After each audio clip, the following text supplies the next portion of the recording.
Hello girls and boys, अपना topic चल रहा है करंट इलेक्ट्रिसिटी। और करंट इलेक्ट्रिसिटी में this is our third lecture. और इस लेक्चर में मोस्ट ऑफ इंपॉर्टेंट पॉइंट मैं लेने जा रहा हूँ। उस पॉइंट का नाम क्या है? Drift velocity. क्या पॉइंट का नाम है? Drift velocity. बेटा देखा जाए तो 90% स्टूडेंट को ड्रिफ्ट वेलोसिटी की कंसेप्ट मालूम नहीं, उसके फॉर्मूले भी मालूम नहीं, और उसके अंदर जो सब पॉइंट है जिस पे क्वेश्चंस आ चुके हैं ये भी मालूम नहीं। अगर आपको नीट और जेई का प्रिपरेशन करना है तो you must have to know that all the related to the drift velocity and their sub points is also important.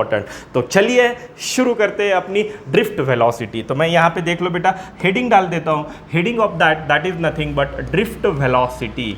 सो ये ड्रिफ्ट वेलोसिटी। अतः ड्रिफ्ट वेलोसिटी स्टार्ट करने से पहले इसके अंदर कंटेंट क्या क्या है, सब पॉइंट क्या क्या है, ये पहले अपन कवर करेंगे कि कौन कौन से पॉइंट इसके अंदर आते हैं। उसमें number 1 that is called as the thermal velocity. क्या आती है बेटा? Thermal velocity. थर्मल वेलोसिटी किसकी? Charged particle known as the electron.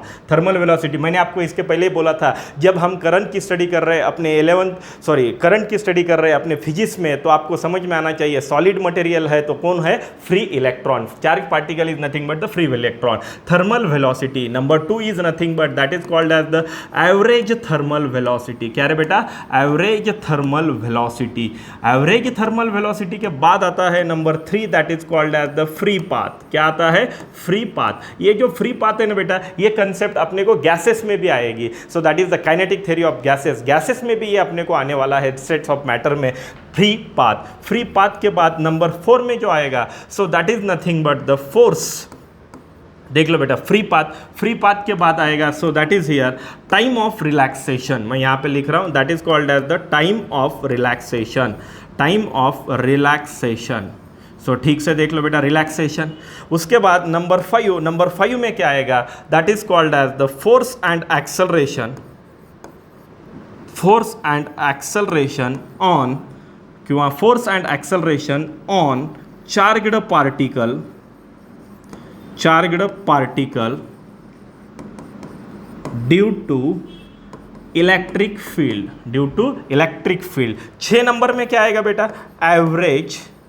Average final velocity of the charged particle. और एक पॉइंट आएगा यालाच आपण म्हणायचं, that is called as the drift velocity. और नंबर 7 अगर देखा जाए तो number 7 is nothing but the mobility. तर बाळा लक्ष दे, सोन्या लक्ष दे, हे सगळ्यात मेन ड्रिफ्ट वेलोसिटी घेतोय। ड्रिफ्ट वेलोसिटी तर इम्पॉर्टंट आहेच आहे बेटा, पण ड्रिफ्ट वेलोसिटीच्या आतमध्ये हे आपल्याला 7 पॉइंट मिळणार आहेत। नंबर 1 अगर देखा जाए थर्मल वेलोसिटी, परत average thermal velocity, free path, परत आपण जर पाहिलं time of relaxation, force and acceleration of the charge particle due to the electric field, average final velocity आणि मोबिलिटी। एवढे पॉइंट्स आपल्याला कव्हर करायचे आहेत या पॉइंटच्या अंडरमध्ये। तो चलो ठीक है, मैंने तो ये बता दिया बेटा कि ये ड्रिफ्ट वेलोसिटी जो हम पढ़ने जा रहे हैं उसके अंदर ये सब पॉइंट कवर करने हैं। अभी मैं जो ड्रिफ्ट वेलोसिटी के बारे में आपने ये नोट करके ले लो, दैट इज द इंपॉर्टेंट। उसके बाद अगर यहाँ पे देखा जाए तो मैं इसको हटा देता हूँ बेटा।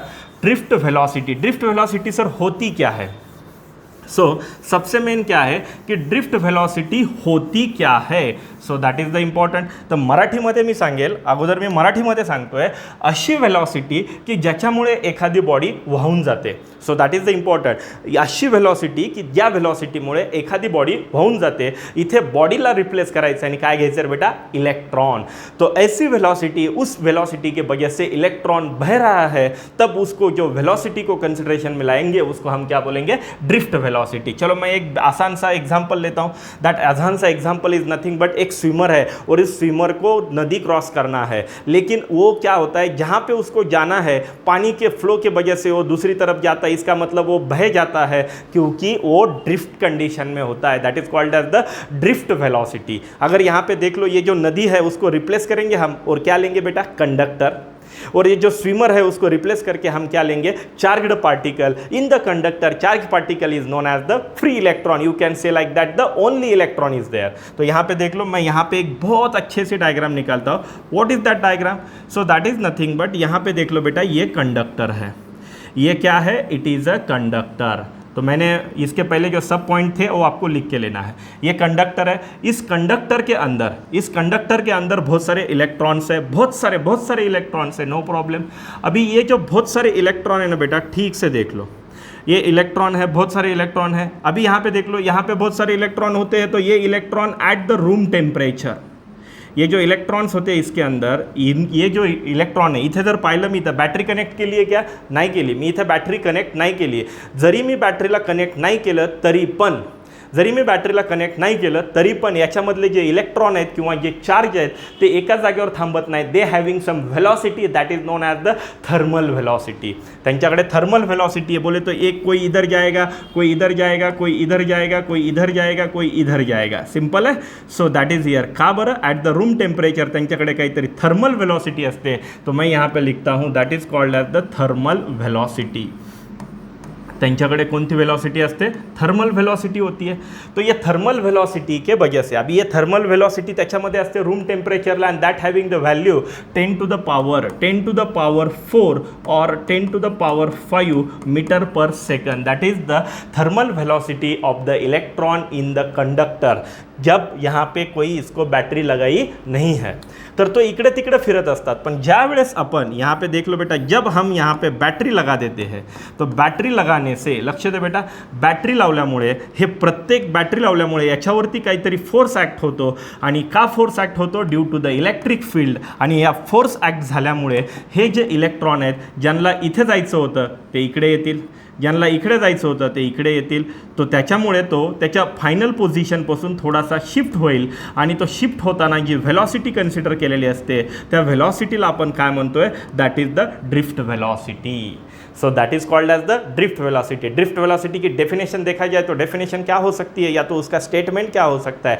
It is the average velocity of the charged particle inside the conductor body due to the external electric field. तो मैं यहाँ पे देख लो, ये मैंने यहाँ पे देखो स्टेटमेंट बता दिया. काय आहे?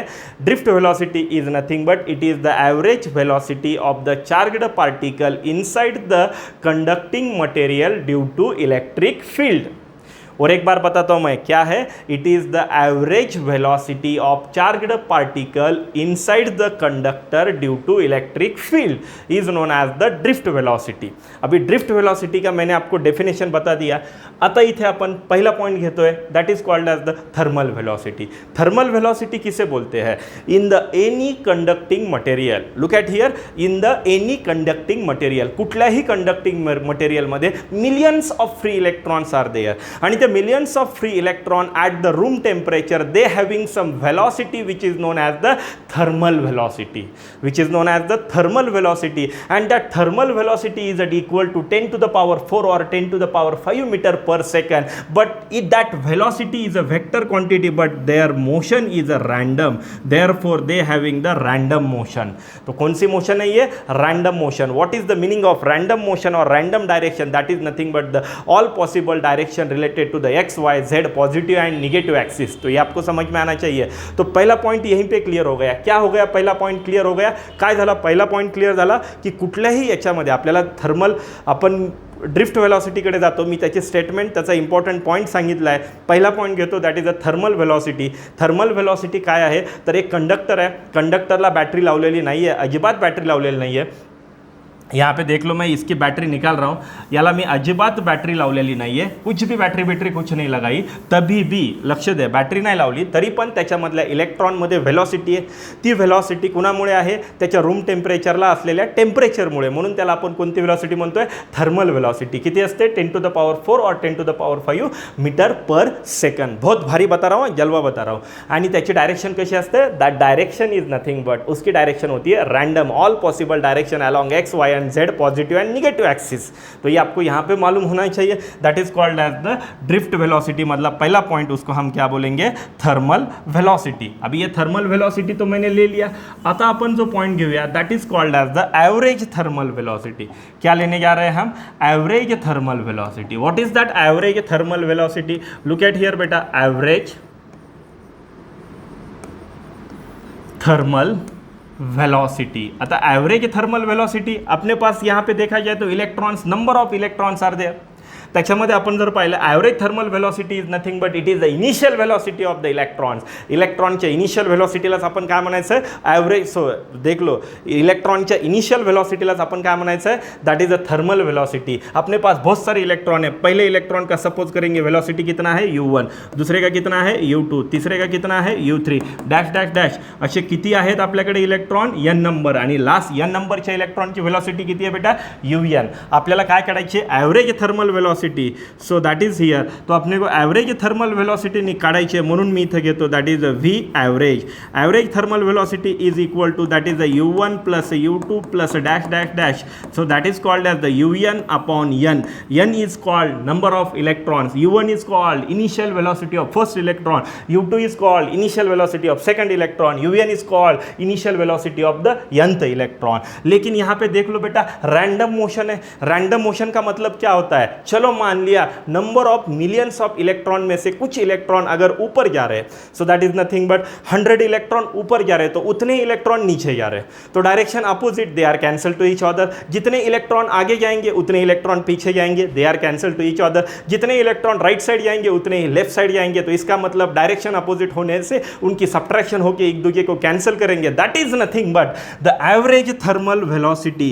सो that is the average thermal velocity of the electron is always zero. कभी भी मत भूलो मरते दम तक. That is nothing but electron के अंदर कौन सी वेलोसिटी है थर्मल वेलोसिटी. लेकिन हर एक इलेक्ट्रॉन की हमने एवरेज थर्मल वेलोसिटी निकाल दिया तो वो जीरो है. वो जीरो क्यों है क्योंकि वेलोसिटी कौन है वेक्टर है. किसको फॉलो करता है डायरेक्शन को. यहाँ पे रैंडम मोशन है तो रैंडम मोशन में जितने ऊपर जा रहे उतने नीचे, जितने आगे जा रहे उतने पीछे, जितने राइट साइड जा रहे उतने लेफ्ट साइड जा रहे. इसका मतलब वो वेलोसिटी एक दूसरे को कैंसिल करेंगे तो यहाँ पे नेट वेलोसिटी या तो एवरेज थर्मल वेलोसिटी हमेशा कितनी आती है जीरो. एक बार MCQ भी पूछ चुके हैं. So that is the important. हे मी तुम्हाला एकदम इंटरेस्ट मध्ये सांगितलं. तो चलो अभी अब हम आगे जाएंगे. आगे कहाँ पे जाएंगे नेक्स्ट नंबर 3 नंबरचा part that is called as the free path. कोणता पाथ रे बेटा free path not the three path. So that is here free path. Free path. अभी ये फ्री पाथ क्या होता है ये आपको समझ में आना चाहिए. चलो थोड़ी देर के लिए यहाँ पे समझ लो बेटा दैट इज द कंडक्टर. ये कंडक्टर है ठीक है. ये कंडक्टर है. कंडक्टर में कौन है बेटा free electrons charged particle electron. त्यांच्याकडे काय आहे बेटा वेलोसिटी है और वेलोसिटी की डायरेक्शन क्या है रैंडम. तो एक इलेक्ट्रॉन इधर जा रहा है, एक इधर जा रहा है, एक इधर जा रहा है, किधर भी जा रहे हैं. तो जैसे ये मूव हो रहे हैं तो इनका क्या हो रहा है collision. Collision is nothing but त्यांची काय होते धड़क होते. कोलिजन हो रहा है और कोलिजन होने से उनके वेलोसिटी में चेंज हो सकता है. कभी बढ़ सकती है कभी कम हो सकती है. That is also one of the important. तो यहाँ पे देख लो the random due to the random thermal velocity of the electron they are collide with each other. They are collide with each other and so that is the shortest distance between the two successive collision of the electron is known as the free path. free path किसको बोले तो free path हम किसको बोलेंगे the free path is nothing but it is the shortest distance. क्या है it is the shortest distance between the two successive collision of the electron. Electron के दो सक्सेसिव कोलिजन. चलो मान लिया यहाँ पे इलेक्ट्रॉन का कोलिजन हो गया स्ट्रेट डायरेक्शन में जा रहा है. यहाँ पे भी कोलिजन हो गया. That is the first collision that is the second collision that is called as the successive collision. तो यहाँ पे देख लो सिंपल सी बात है. What is that free path. Free path is nothing but it is the shortest distance between the two successive collision that is called as the free path. Free path के बाद आता है that is called as the time of relaxation. सो देख लो बेटा time of relaxation. अभी ये जो time of relaxation किसको बोलते हैं सो सिंपल सी बात है. First collision second collision successive कोलिजनला लागलेल्या टाइमला आपण काय म्हणूया that is the time of relaxation. Time required for or the time interval between the two successive collision is nothing but the time of relaxation and time of relaxation is denoted by tau. ये किससे denote होता है बेटा tau से denote होता है. That is the time of relaxation. यहाँ पे देखा जाए तो अभी तक आत्तापर्यंत हे जे 4 पॉइंट आहेत ना हे थोडे इझी आहेत. कोणकोणते number 1 thermal velocity, number 2 average thermal velocity. Average thermal velocity कितनी होती है 0. Number 3 that is called as the free path and number 4 that is nothing but the time of relaxation. Number 1 so thermal velocity is nothing but the velocity in the charged particle due to the temperature. okay random motion होती है उसकी.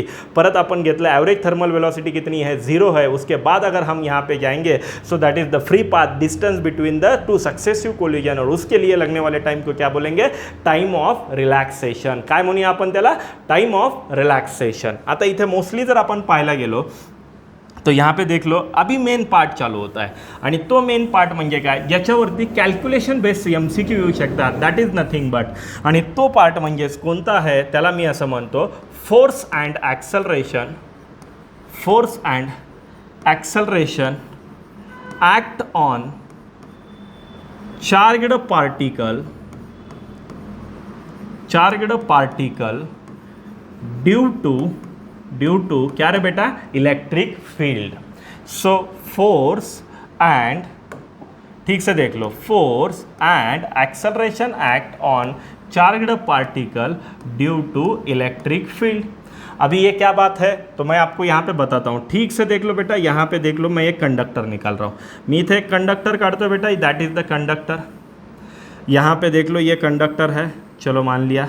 इथे जर पाहिलं मैं इसको battery connect कर रहा हूँ तो देख लो बेटा, यहाँ पे बैटरी कनेक्ट करता हूँ मैं. जैसे बैटरी कनेक्ट कर रहा हूँ तो ये AC है या DC है, मैंने बोला था दैट इज़ अ DC. इथे यहाँ पे लगा दिया मैंने स्विच, आपको यहाँ पे मालूम होना चाहिए. अभी यहाँ पे देख लो करंट की डायरेक्शन क्या है बेटा, पॉजिटिव टू निगेटिव. यहाँ पे करंट जाएगा तो उसी डायरेक्शन में कौन जाएगी, इलेक्ट्रिक फील्ड. इलेक्ट्रिक फील्ड कितनी है, E. यहाँ पे सिंपल सी बात, इथे चार्ज है, so that is the charge. Charge कौन सा है बेटा, इलेक्ट्रॉन. इलेक्ट्रॉन का चार्ज है. इलेक्ट्रॉन किधर भागने वाला है, इस साइड पे.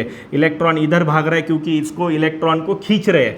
इलेक्ट्रॉन को खींच रहे, इसका मतलब इलेक्ट्रॉन पे फोर्स लग रहा है. क्या लग रहा है बेटा, फोर्स. हा फोर्स कुणामुळे लागतो, so due to that the electric field, आणि त्या फोर्सला म्हणायचं F is equal to Q into E. सो F is equal to Q into E. हे आपल्याला, आता आप बोलेंगे सर ये फॉर्म्युला कहाँ से आया, that formula is nothing but related to the electrostatic. इलेक्ट्रोस्टॅटिकमध्ये काय आहे, कुठलाही चार्ज्ड पार्टिकल, लक्ष द्या, कुठलाही चार्ज्ड पार्टिकल जर इलेक्ट्रिक फील्डवरती असेल तर त्यावेळेस, इलेक्ट्रिक फील्डमध्ये असेल तर त्यावेळेस त्याच्यावरती ॲक्ट होणारा फोर्स हा किती असतो, चार्ज इंटू इलेक्ट्रिक फील्ड. ये सबसे मेन. यहाँ पे जो चार्ज है इसका नाम क्या है बेटा, इलेक्ट्रॉन. तो ये इधर भागेगा, जैसे ही इलेक्ट्रॉन इधर भागेगा बेटा तो ये ऐसे वेलोसिटी इंक्रीज होगी, तो इसमें क्या आएगा बेटा, ॲक्सलरेशन. याच्यामध्ये काय येणार आहे, ॲक्सलरेशन. तर आपल्याला फोर्स आणि ॲक्सलरेशन या दोघांची स्टडी करायची आहे. तो सिंपल सी बात है बेटा, काय आहे, कंडक्टर है. कंडक्टर में कौन है, फ्री इलेक्ट्रॉन. उसको क्या कनेक्ट किया है, बैटरी. त्यावेळेस त्याच्यावरती बैटरी कनेक्ट किया है. जब मैंने बैटरी को कनेक्ट किया तो उस पर फोर्स लगा. फोर्स कितना लगा बेटा, force F is equal to Q into E. Q कौन है, charged particle. Q is a charged particle, so that is here. तो ये चार्ज्ड पार्टिकल E, याच्यावरती चार्ज कोणता आहे बेटा, minus. Charge particle is nothing but the electron. तर मग आपल्याला कळायला पाहिजे, दॅट इज द इम्पॉर्टंट, की त्या कंडक्टरमधल्या चार्ज्ड पार्टिकल म्हणजे इलेक्ट्रॉनवरती किती फोर्स ॲक्ट होतो बेटा, that is a minus E into E. F is called as the force act on the electron, minus E is nothing but charge of one electron, and capital E is nothing but the electric field, and the negative sign indicate that the direction of the force and the electric field is the opposite. समझ में आना चाहिए जो मैं यहाँ पे बताने की कोशिश कर रहा हूँ. अपनी इलेक्ट्रिक फील्ड किधर जा रही है, करंट के डायरेक्शन में, इधर राइट साइड जा रही है, कन्वेक्शन डायरेक्शन, और फोर्स किधर लग रहा था, लेफ्ट साइड. डायरेक्शन क्या है, अपोजिट. वेक्टर में अपोजिट दिखाने के लिए क्या लेते हैं हम, निगेटिव. तो निगेटिव साइन, तो ये आपको यहाँ पे समझ में आना चाहिए, निगेटिव चार्ज है ये. तो F is equal to minus E into E, so that is here. लेकिन अपने को मालूम है, न्यूटन ने बोला है, न्यूटन भाई साहब ने क्या बोला है, force is nothing but that is called as the mass into acceleration. क्या होता है बेटा, मास इंटू एक्सेलरेशन. तो मैं ऐसे लिखूंगा तो किसी को एतराज है क्या, so that is here mass into acceleration is equal to minus E into capital E. ये M क्या है sir, M is called as याला म्हणूया मास ऑफ इलेक्ट्रॉन. ए काय आहे, एक्सेलरेशन ऑन इलेक्ट्रॉन. E काय आहे, charge of electron. Capital E काय आहे, इलेक्ट्रिक फील्ड आहे. तर एक्सेलरेशन किती आलं सांग मला, एक्सेलरेशन आलं that is here minus small e into capital E upon M. याला आपण काय म्हणूया बेटा, that is called as the acceleration. इसको हम यहाँ पे क्या बोलेंगे, एक्सेलरेशन. अगोदर जर पाहिलं तर दोन कंडिशन घेतल्यात. एकदा आपण बॅटरी कनेक्ट केली नाही. ज्यावेळेस बॅटरी कनेक्ट नाही केली त्यावेळेस थर्मल वेलॉसिटी होती आणि ॲव्हरेज थर्मल वेलॉसिटी होती. Thermal velocity 10 to the power 4 किंवा 10 to the power 5 metre per second होती, पण त्याची ॲव्हरेज थर्मल वेलॉसिटी किती होती, 0 होती. आता आपण बॅटरी कनेक्ट केली. बॅटरी कनेक्ट केल्यामुळे कोणती फील्ड आली आहे, इलेक्ट्रिक फील्ड. त्याच्यामुळे त्याच्यावरती काय ॲक्ट झाला आहे, फोर्स ॲक्ट झाला आहे. हा जो फोर्स ॲक्ट झाला आहे, ऐका नीट, हा जो फोर्स ॲक्ट झाला आहे त्या फोर्समुळे त्या चार्ज पार्टिकल म्हणजे इलेक्ट्रॉनमध्ये काय आलेलं आले बेटा ये ॲक्सलरेशन आले आणि ते ॲक्सलरेशन किती आलं आहे minus small e into capital E upon the small m that is a stands for acceleration small e charge of electron capital E that is the electric field and small m mass of that electron आणि त्याच्यावरती काय आलं बेटा acceleration. आता त्या charged पार्टिकलवरती इलेक्ट्रॉनवरती acceleration आलं म्हणजे त्याची व्हेलॉसिटी वाढली आहे. त्या व्हेलॉसिटीला आपण म्हणूया that is the final velocity आणि त्याची आपल्याला काय काढायची average that is called as the average final velocity that is called as the drift velocity. ये आपको याद रखना है. सो हे आपल्याला माहित पाहिजे. चलो मैं अभी आगे जा रहा हूँ. सो आगे कहाँ पे जा रहा हूँ सर बताइए. तो देख लो बेटा ठीक से बता रहा हूँ मैं. एकदम एक्साइटमेंट पाहिजे एकदम इंटरेस्ट पाहिजे. जो भी करेगा परफेक्ट करेगा नहीं तो नहीं करेगा. हे सगळ्यात मेन आहे बेटा. हर एक चीज़ परफेक्शन में चाहिए. डबल त्याला टाईम नाही द्यायचा. एकदाच करायचं पण परफेक्ट करायचं. देन प्रत्येक वेळेस नंतर आपण त्याच्यावर रिव्हिजन करायचं. सो देख लो बेटा यहाँ पे अगर देखा जाए तो मी इथे काय करतो है तो मैं यहाँ पे देखा जाए तो मैं यहाँ पे लिखता हूँ average final velocity of charged particle due to electric field. आता आपण काढूया काय करूया बेटा. एक पहिला इलेक्ट्रॉन आहे याची ॲव्हरेज वेलोसिटी याची वेलोसिटी फाइनल वेलोसिटी कितना है v1. दूसरा इलेक्ट्रॉन है v2. ऐसे बहुत सारे n नंबर आहेत तर त्याचा किती बेटा n vn. ओके इनिशियल वेलॉसिटीला काय म्हणतो आपण थर्मल वेलॉसिटी. फायनल वेलॉसिटीला काय म्हणू velocity of the charge particle due to the electric field. आता आपल्याला माहिती आहे टाइम ऑफ रिलॅक्सेशन माहिती आहे ॲक्सलरेशन माहिती आहे इनिशियल वेलॉसिटी मालूम आहे फायनल वेलॉसिटी मालूम आहे आणि इलेक्ट्रॉनची मोशन कशी आहे straight line that is a 1D motion. म्हणून आपण इथे काय यूज करायचं कायनेमॅटिकल इक्वेशन. लिसन केअरफुली अजून एकदा सांगतोय मी आपल्याला माहीत पाहिजे इलेक्ट्रॉन है इलेक्ट्रॉन की इनिशियल वेलॉसिटी मालूम है फाइनल वेलॉसिटी मालूम है टाइम ऑफ रिलैक्सेशन मालूम है इलेक्ट्रॉन पे एक्सेलरेशन लग रहा है मालूम है उसकी मोशन कैसी है स्ट्रेट है. तो हम यहाँ पे क्या यूज करेंगे kinematical equation. Kinematical equation number first जिसमें initial velocity final velocity time पण है ना एक्सेलरेशन पण है. तो आपको यहाँ पे समझ में आना चाहिए बेटा दैट इज द इम्पॉर्टंट. आणि हे आपल्याला इथे कळालं पाहिजे. वो क्या होगा देख लो ठीक से. आता मी इथं काय घेतो average. So that is here नीट लक्ष द्यायचं. मैं यहाँ पे लिखता हूँ that is a final average velocity. इसको हम क्या बोलेंगे ड्रिफ्ट वेलोसिटी. फॉर्मूला क्या आएगा so that is a v1 plus v2 plus dash dash dash that is called as the vn upon n. n is called as the number of electron. अभी यहाँ पे देख लो मैं यहाँ पे क्या करता हूँ मी इथं दुसऱ्या कलरचा पेन घेतो आणि यहाँ पे देख लो v1 kinematical equation number first v is equal to u plus at v1 is equal to u1 plus a1 किंवा a into τ1. Tau is called as the time of relaxation. Time of relaxation v2 जर पाहिलं आपण तर v2 is equal to क्या आएगा बेटा u2 plus a into τ2. So that is the important. आता इथे जर पाहिलं आपण आता ॲक्सलरेशनचा फॉर्म्युला काय आला होता minus small E capital E upon M. ॲक्सलरेशन नेहमी काय असणार आहे constant. It is a constant acceleration. Why charge of electron does not change electric field does not change mass also does not change therefore the acceleration is constant. Therefore we can apply the kinematical equation number first. तो यहाँ पे देख लो vn ला काय म्हणतो आपण that is called as the un plus a into τn. So that is here. So देख लो यहाँ पे काय होईल फॉर्म्युला लक्ष दे नीट. So that formula is here v average is equal to v average. देख लो यहाँ पे v average is equal to क्या येईल बेटा u1 प्लस a इंटू τ1. ठीक है बेटा plus u2 plus a into τ2 plus dash dash dash. So that is here un plus a into τn. आता हे बघ हे ब्रॅकेटमध्ये आहेत पण ब्रॅकेटच्या बाहेर पण प्लस आहे आणि ब्रॅकेटच्या मध्ये पण प्लस आहे. तर ब्रॅकेट घ्यायची सुद्धा गरज नाही आहे. Upon n is here.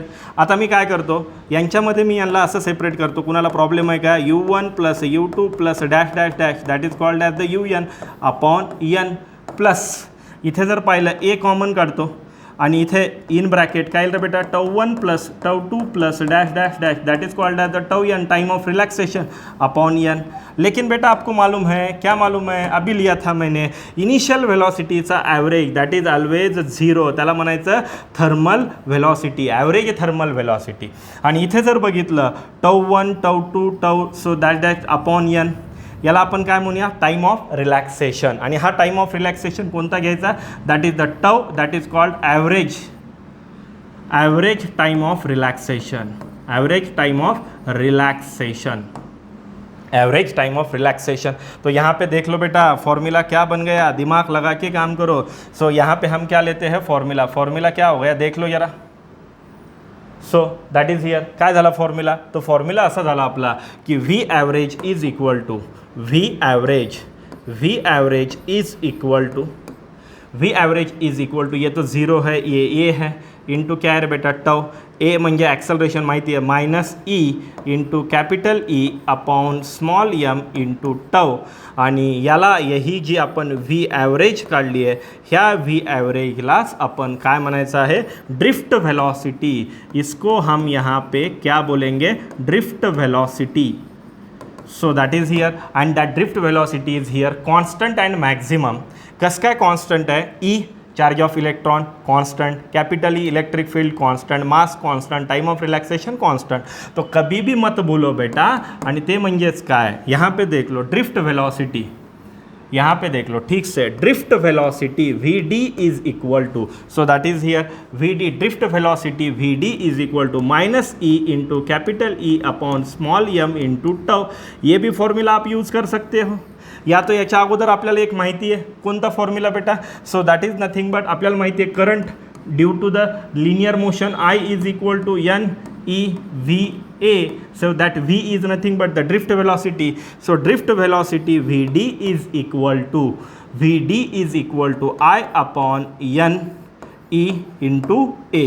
ये भी यूज़ कर सकते हो, लेकिन that the formula in the form of the current and the cross sectional area. इथे मात्र तसं नाही आहे, इथे आणि इथे हा कॉन्स्टंट फॉर्म्युला आहे आणि याच्यामधले करंट परत cross sectional area that become the variable. तो आपल्याकडे दोन चॉईसेस आहेत कशाच्या रे बेटा, ड्रिफ्ट वेलॉसिटीच्या। What is the drift velocity, drift velocity is nothing but the average velocity of the charged particle in the material due to the electric field.